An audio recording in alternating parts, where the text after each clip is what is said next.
Hello दोस्तों, मैं सोनाली। आज मैं आप सभी को अपनी ज़िंदगी की सबसे खतरनाक घटना के बारे में बताने जा रही हूँ, जिसे सोचकर आज भी मेरे शरीर के रोंगटे खड़े हो जाते हैं। तो दोस्तों, ये बात उस समय की है जब मैं 19 साल की जवान लड़की थी और मेरा कद लगभग 5 फुट 4 इंच का था। अब मैं अपने बारे में आप लोगों को क्या बताऊं? वैसे तो मेरा रंग गोरा है, काले काले लंबे बाल और मेरा चेहरा तो बहुत ही खूबसूरत है। लेकिन जिस तरह चांद में दाग है, उसी तरह मेरे चेहरे में भी छोटा सा काला दाग है। वो है मेरा काला मसा, जो ठीक मेरे होंठों के नीचे है। उसकी वजह से मेरा चेहरा और भी खूबसूरत लगता है। मेरी काली और बड़ी बड़ी आँखें जो हर किसी को मेरा दीवाना कर देती है। मैं सुबह उठकर योगा भी करती थी, जिससे मेरा शरीर और भी आकर्षक हो गया था। वैसे तो मैं शादी के बाद अपने पति का प्यार पाना चाहती थी, लेकिन मेरी किस्मत में कुछ और ही लिखा था। जब उस दरिंदे ने मुझे बांधकर मेरे साथ गलत किया था, आज भी उस हादसे को मैं ना भूल पाई थी।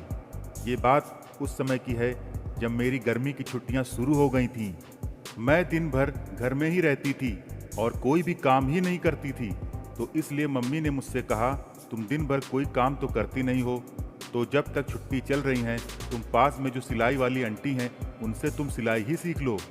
तो मैंने कहा, मम्मी मैं नहीं सीखूंगी सिलाई विलाई। तो मम्मी ने कहा, तुम्हें जाना है, मैंने उनसे बात कर ली है और जो मैंने एक बार कह दिया है वो कह दिया है, बस अब कोई बात नहीं होगी। फिर मैं चुप हो गई। मम्मी ने मुझसे कहा, कल से तुमको सिलाई सीखने जाना है और वो भी शाम को 6 बजे से 7 बजे तक, क्योंकि उनको इससे पहले टाइम नहीं है। वो उस टाइम में केवल तुमको ही सिखाएंगी और कोई नहीं होगा। मैंने उनसे कह दिया है ठीक से सिखाएं। कल चली जाना, मुझे दोबारा कहना ना पड़े। फिर मुझे मम्मी की बात माननी ही पड़ी। मैं अगले दिन शाम के टाइम सिलाई वाली आंटी के घर पहुंच गई। जब मैं उनके घर पहुंची तो आंटी ने मुझसे कहा, बिल्कुल ठीक समय पर आई हो, मैं तुम्हारा ही इंतजार कर रही थी। मैं घर के अंदर आ गई। कुछ देर बाद आंटी ने मुझसे कहा, मैंने तुमको इस टाइम इसलिए बुलाया है ताकि मैं तुमको ठीक से सिखा सकूं। और फिर आंटी मुझे सिलाई सिखाने लगी और तभी वहां पर अंकल जी आ गए। उन्होंने आंटी से पूछा, ये कौन लड़की है? फिर आंटी ने अंकल को मेरे बारे में सब बताया। वो अंकल सर से पांव तक मुझे ऐसे देख रहे थे जैसे मुझे खा ही जाएंगे। और फिर वो मेरे पास आए और मेरे सर पे हाथ फेरते हुए बोले, तुम जल्दी ही सीख जाओगी सिलाई। और फिर मुस्कुराते हुए चले गए। और फिर आंटी ने मुझे पूरे 1 घंटे तक सिलाई के बारे में बताया। फिर मैं घर चली गई। ऐसे ही धीरे धीरे समय बीतता गया। मैं कुछ ही दिनों में बहुत कुछ सीख गई थी। एक दिन मैं सिलाई सीखने के लिए अपने समय पर उनके घर गई तो मैंने देखा कि दरवाज़ा खुला था। तो मैं अंदर आ गई। जब मैं अंदर आई तो अंदर से आंटी की सिसकारियों की आवाज़ें आ रही थीं। जब मैं और अंदर गई तो मेरी आंखें फटी की फटी रह गईं। मैंने देखा अंकल और आंटी आपस में संबंध बना रहे थे। तभी मैं अपने मुंह में हाथ रखकर बाहर आकर बैठ गई। कुछ देर बाद वो बाहर आईं। उनको देखकर लग रहा था अंकल ने बहुत बेरहमी से उनके साथ किया, क्योंकि वे अपने पैरों को फैलाकर चल रही थीं।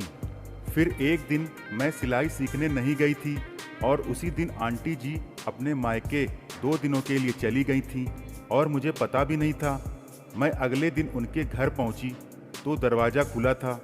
मैं सीधे अंदर चली गई। कोई बाहर था ही नहीं। तो मैं आंटी को बुलाने के लिए अंदर चली गई। जब मैं अंदर गई तो मैंने देखा अंकल जी टीवी में वो वाली वीडियो लगाकर देख रहे थे। मुझे पता ही नहीं था कि वो ये सब देख रहे होंगे, इसलिए मैं सीधे अंदर चली गई। फिर मैं तुरंत बाहर आने लगी तो अंकल जी ने दौड़कर मेरे हाथों को पकड़ लिया और अपने कमरे में ले आए और मुझसे गलत बात करने लगे। मैंने उनकी बात नहीं मानी तो उन्हें गुस्सा आ गया। फिर उन्होंने मुझे रस्सी से बांध दिया और मेरे साथ बहुत गलत किया। इस बात को मैंने आज तक किसी को नहीं बताया। तो दोस्तों, आपको ये स्टोरी कैसी लगी हमें कमेंट में ज़रूर बताएं और हमारे चैनल नाइस स्टोरीज़ को लाइक शेयर सब्सक्राइब करना ना भूलें। हम फिर मिलेंगे एक नई कहानी के साथ। तब तक के लिए धन्यवाद।